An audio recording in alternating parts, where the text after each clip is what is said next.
Et bonjour tout le monde, merci de votre présence. Aujourd'hui, on va parler de, des problèmes de sommeil. On va expliquer comment gérer le sommeil, comment bien s'endormir, comment rester endormi le plus longtemps possible, les raisons, on va regarder les faits. Cette partie-là, c'est la deuxième partie de 5 de les vidéos à venir. On a fait déjà la première partie sur la Healight Sleep Lamp. Si vous êtes intéressé, le lien va toujours être en bas pour ça ici. Puis, le cinquième, je le ferai pas jusqu'à temps qu'on va avoir fini, moi et ma mère. Je suis en train de tester un produit qui est sur le marché, mais tout naturel. J'adore ce produit-là, là, la façon qu'ils l'ont fait, la manière qu'ils y ont pensé. Je suis en train d'étudier je peux dire, les University Trials, les études universitaires là-dessus. Puis, ma mère aussi, elle l'essaye, fait que je voulais voir la différence d'âge, voir si ça avait un effet aussi sur elle, aussi en même temps. Fait que, sans plus tarder, vous savez la routine. Faites un subscribe pour aider cette chaîne pour avancer, que YouTube il la présente de plus en plus, puis que ça peut aider quelqu'un d'autre. Puis si vous avez aimé qu'est-ce que vous avez vu à la fin, faites un thumbs up. Et cliquez aussi sur la petite cloche en sélectionnant All Notifications qui va vous dire la prochaine fois que je vais décider de mettre la part 3 de partie 3 du vidéo. Ça se peut-tu, hein, j'ai beaucoup de mots anglais, je viens juste de finir mon vidéo en anglais. Des fois, c'est vraiment pas évident en deux langues. Tu manges des morceaux de l'autre côté. Fait que sans plus attarder, les raisons qui peuvent nous arrêter de bien dormir. La routine. Avoir une mauvaise routine. Des fois, c'est volontaire, des fois, c'est involontaire. Moi, dans mon cas, des fois, c'était volontaire parce que durant la semaine, j'allais me coucher 10h30, 11h, du lundi au jeudi, mais vendredi, samedi, dimanche, je me couchais tard. 1h du matin, 2h, on sortait, on avait du fun, on voyait des amis. Normal. La vie. Mais on comprend qu'en vieillissant, c'est pas toujours la même chose parce que notre cerveau a besoin d'une routine. Tu sais, quand on était à l'école dans le temps, on se réveillait, plus mettre le cadran à 7 heures, puis quand on se couchait à des heures normales, on appelle, pour nous autres, on se réveillait comme à 7 heures moins quart, 15 minutes avant le cadran. Moi, ça m'est arrivé des fois, je vais juste me réveiller, puis je clique, puis le cadran il était à la veille de sonner. C'est arrivé beaucoup. Pourquoi notre cerveau aime la routine? Quand on rentre dans une routine, on se réveille. Puis on dort bien, on dort mieux. Okay? On est capable d'aller chercher toutes les phases de sommeil. Des fois, c'est involontaire où est-ce qu'on peut travailler des chiffres de soir, des chiffres de nuit. Et si vous travaillez des chiffres de soir, vous êtes habitué de coucher à 2 heures du matin, ben, faites-les toujours. Essayez de le faire autant que possible dans les fins de semaine. Les écrans, les données d'écran. Oui, les écrans bleus, les écrans de télévision, les écrans d'iPad, les écrans d'ordinateur, les écrans de téléphone. Mais même mon téléphone ici, Red Eye Care, qui est. En tout cas, regarde, je vais vous le montrer sur une photo. Euh, Écran pour l'ordinateur, regarde, c'est extrêmement facile si vous avez Windows 10. Faites un right-click dessus, vous vous rendez à gauche, vous cliquez ici, puis vous sélectionnez les heures que vous voulez tomber en écran pour sauver, qui élimine le bleu. Ça va éliminer le bleu. Vous êtes toujours capable de lire puis de continuer à travailler, mais c'est juste que ça vous gardera moins réveillé. Vous l'avez sur votre TV, vous l'avez sur votre iPad. Si vous ne savez pas comment l'installer sur votre TV, demandez un kid. Vous installer ça en 2 temps. Chaque TV intelligente aujourd'hui l'a. Il y a la caféine, l'alcool, un gros repas, 1 heure et demie avant d'aller se coucher peut tout interrompre notre sommeil à moitié chemin. Et spécialement l'alcool. Il y en a qui me disent l'alcool, ben Jean, ça m'aide à me dormir. Oui, c'est vrai. Ça va te donner un coup de main à t'endormir. Et ça va t'avoir relaxé énormément, ça va t'aider à dormir, mais ça va te réveiller à moitié chemin ou durant la nuit pour aller faire un tour ou à la toilette. Mais en vieillissant, vous allez voir que ça ne fait pas juste ça, ça réchauffe le corps. Puis ça, on ne veut pas. On veut que notre corps reste. C'est très important parce que je vais l'expliquer plus tard, là, mais l'alcool elle a un très mauvais effet en montant la température du corps puis te réveiller durant la nuit à cause de ça. Des fois, je me réveillais, j'avais l'oreiller mouillé. Pas quelque chose qu'on veut. Euh, du stress, on peut avoir, je pourrais dire, du mal physiquement, une blessure qui peut nous garder réveillés. On manque d'exercice, comme ma mère me disait toujours, ouais, tu t'épuises mentalement, mais physiquement, ce serait bon aussi que tu fasses de l'exercice. Quand tu es aux études, des fois, tu n'as pas le choix, mais il n'y a pas de problème, mais au moins tu es capable d'endormir. C'est pour ça que je garde une routine d'exercice. Que ce soit la raison que vous voulez ou qu'il y a, c'est quoi les effets que ça va avoir l'insomnie sur nous autres? Insomnie en anglais, mais insomnie en français. Je, je garde ma tête là-dessus.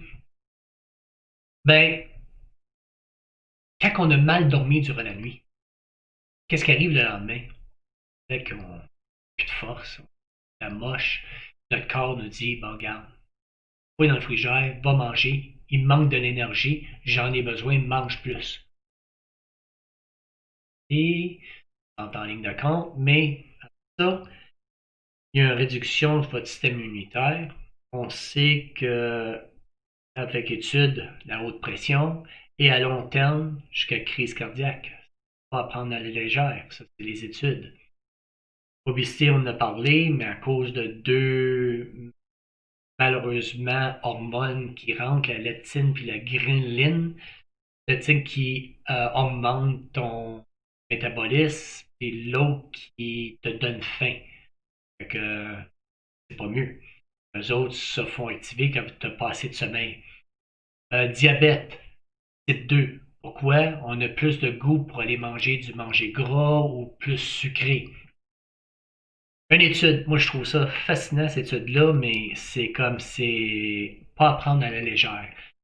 100 personnes ou 100 patients ont fait des études à extrêmement long terme pendant des années, ok?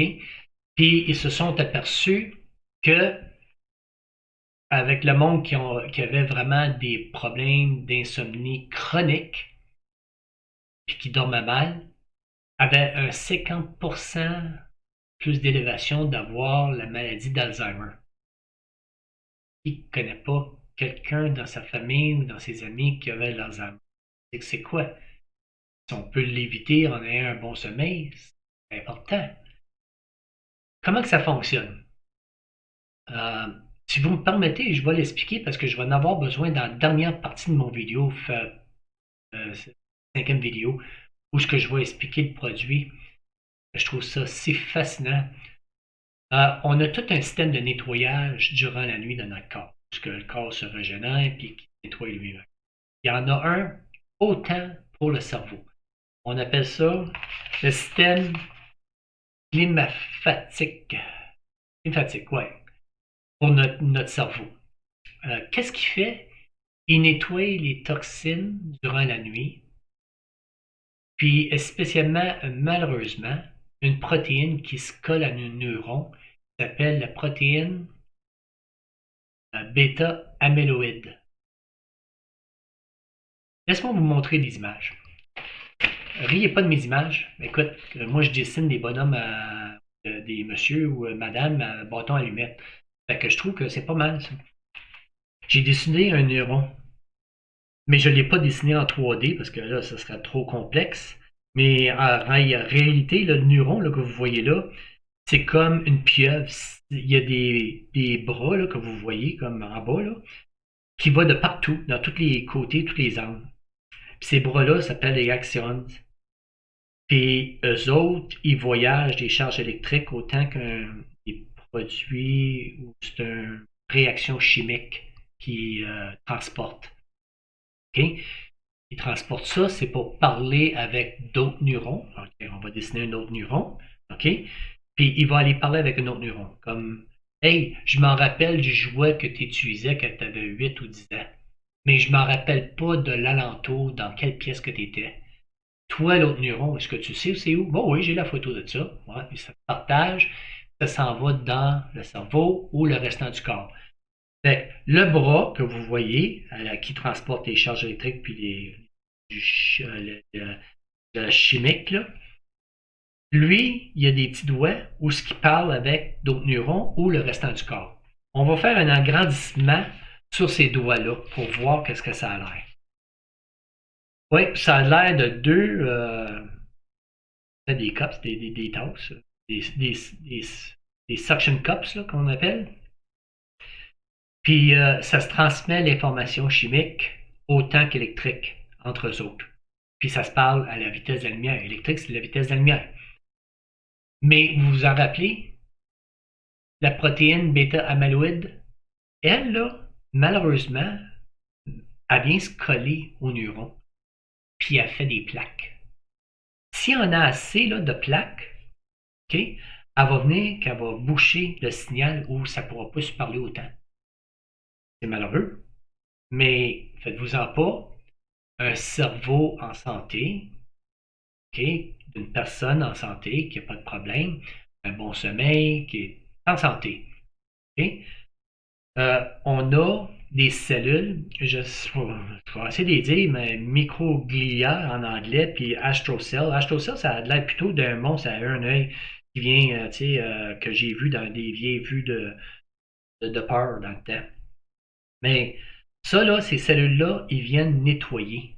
On a, comme j'ai dit, un système lymphatique qui vient nettoyer ton cerveau, mais ce système-là, lui, contient plusieurs cellules. Mais ça naît. Ces cellules-là sont toujours en train de travailler, en train de nettoyer. Mais pourquoi je veux vous montrer ça? Ces cellules-là sont à leur maximum de nettoyage quand tu es dans une phase de sommeil profond. OK? On va couvrir les étapes tout à l'heure de différents sommeils. Mais si vous voulez en savoir encore plus là-dedans, j'ai aussi, comment tu appelles ça, le collagène. La deuxième vidéo, j'ai expliqué comment aussi le collagène vient supporter dans une étude où ce qu'il empêche les plaques de coller, puis comment qu'on en manque en vieillissant. Vous pouvez aller regarder ça pour en savoir un peu plus. Hey, des faits. Troublants, moi je dis. Je vais mettre ces feuilles de côté. Un homme qui dort entre 4 et 5 heures de nuit, puis il y en a beaucoup, comparé à un homme de 7h30 qui dort 7h30, l'homme qui dort entre 4 et 5 heures par nuit, lui, va avoir les mêmes niveaux de testostérone d'un homme de 10 ans plus vieux que lui. C'est incroyable, hein? Comme le docteur Pierre Maillet du CHUM de Montréal avait écrit, une nuit de sommeil, c'est mieux qu'une pilule de Viagra. J'ai pas de misère à le croire. D'autres faits que je trouve très importants, que je veux vous donner. Okay? On est 36 millions au Canada. Entre 6 et 7 millions, 6,5 et 7 millions utilisent des médicaments pour s'aider à dormir parmi nous autres. Imagine, ils sont 360 millions aux États-Unis. Multiplie ça par 10.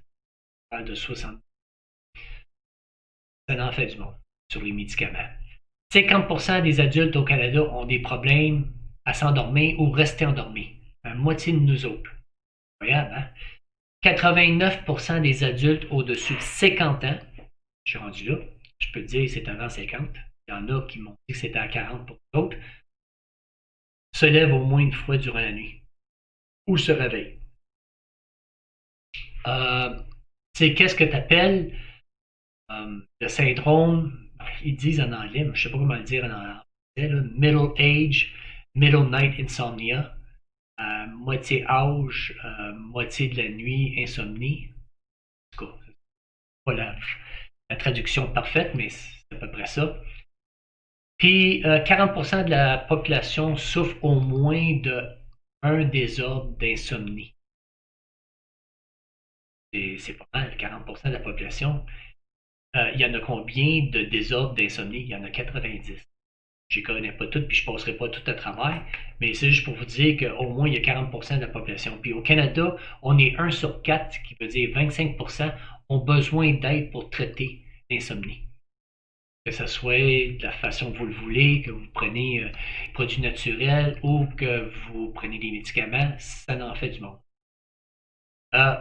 c'est quoi l'insomnie, puis comment qu'on dit que c'est quelqu'un a une insomnie? C'est quand que t'es pas capable de dormir comme il faut, 4 jours consécutifs, dans une semaine, dans une période de 3 mois de l'insomnie. Que ce soit le facteur ou quoi, qu'est-ce qu'il y en est, on appelle ça de l'insomnie. C'est comme ça qu'il le gauge d'une manière. 40% de la population, disons que c'est à peu près qu'est-ce que c'est à peu près 40% de la population ont ça, l'insomnie. L'apnée du sommeil, au moins, je veux en parler un petit peu de ça.